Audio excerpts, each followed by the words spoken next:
Erin from Morehouse Farm here, and I am at the point on the Calvin sweater where I am ready to separate the sleeves. So I put my sleeve stitches on a piece of scrap yarn, and I like this method because it's super flexible. Okay, if I want to try this on, there's enough room and enough flexibility in here where I don't have to worry about anything coming off of the stitch holder because I was able to tie it in a bow. You can use whatever works for you. Some people like to use another set of circular needles that are at least the same diameter or smaller. Some people like stitch holders. Totally up to you. But this one I just find the most flexible and usually the easiest to come by. Next, I am ready to join here, and our pattern tells us that we need to cast on some stitches here that will join and give us just a little bit more room in the body, the underarm. And we're going to do that by using a method called the cable cast on. Yes, I have two different needles. One, because I was trying this on and needed a little bit of extra room. And two, I was realizing, oh, even with the beautiful table as the background, I've got a wood table, I've got wood needles, and oh, we're at a place where the yarn is turning these same colors. So that won't be so easy to see. So I grabbed one of my metal needles again, so we should be able to see a whole lot easier. Okay, so cable cast on. One of the first things I always hear people ask is, oh, is this hard? Which, no, nothing is hard once you know how, right? That's why we're gonna ask the question, how can we? And we can't say can't unless we say the word yet after it. And after you see this, I think you'll be mightily pleasantly surprised about how hard this isn't. A cable cast on does not need any special needles. That's the other thing. You're not actually cabling anything. In fact, it is very much like a knitted cast on. And if you are going to work in the same direction and continue knitting around, right, since we are not going to join right here, we need to keep knitting stitches in this direction, which is tricky. We can put them on with an E-loop, but of course that means it's going to stretch all over the place. A cable cast on is a lot more sturdy of a cast on. In fact, it tends to be so tight, you want to keep that in mind. Make sure you've got a little extra slack when you do it. So, how do you do it? First thing, turn the work. Okay, so you're looking at the wrong side. That is numero uno. And then you are going to take your needle and you are going to put it between the first stitch and the second stitch on the needle. Okay, this is much like a knitted cast on, but you're going in between the stitches.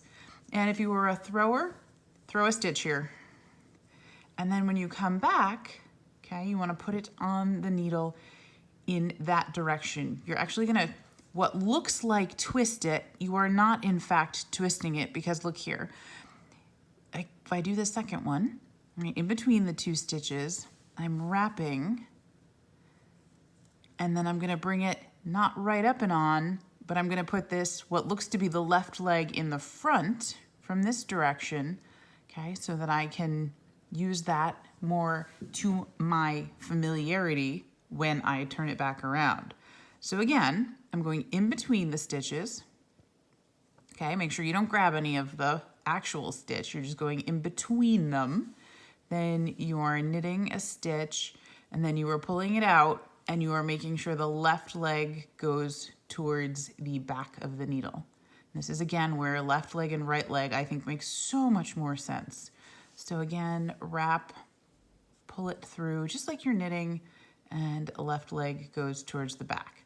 So if you are a picker now, what does that look like? Needle through, in between the stitches, pick that stitch, pull it up, and onto the needles. Now, before you pull it tight, you may want to put the needle in so that you're positioned for the next stitch, and then you're not leaving the room to pull too tight, because the tendency on this one is to pull too tight, and then you get a very inflexible one. Not the end of the world. In fact, you do want this to be fairly rigid, because the underarm is going to get quite a bit of friction. That's just a place where there's tugging all of the time, because you're moving your arm up, down, back, forward, etc. So I have, this one was my first one, actually was on the work. So I've done 1, 2, 3, 4, 5, 6, 7. I'll do just a couple of more. And either which way, there's 8, and again, I'm going to put my needle in between first. That'll help me make sure I got enough slack. 9, 10,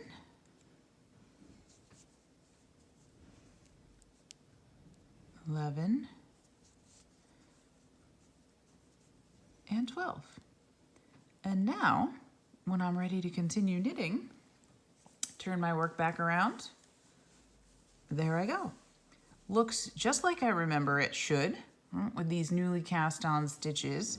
And I am ready to join and go. Now make sure you give this one a good tug. There is going to be a little bit of flexibility. That's always going to be loose from the round before. Don't worry about it. Just keep on knitting, and that will come out in the wash. Right? The whole reason to block it. And as you knit successive rounds on top of this, that'll help bring these two closer together as well. So there you have it, the cable cast on. Happy knitting from Morehouse Farm.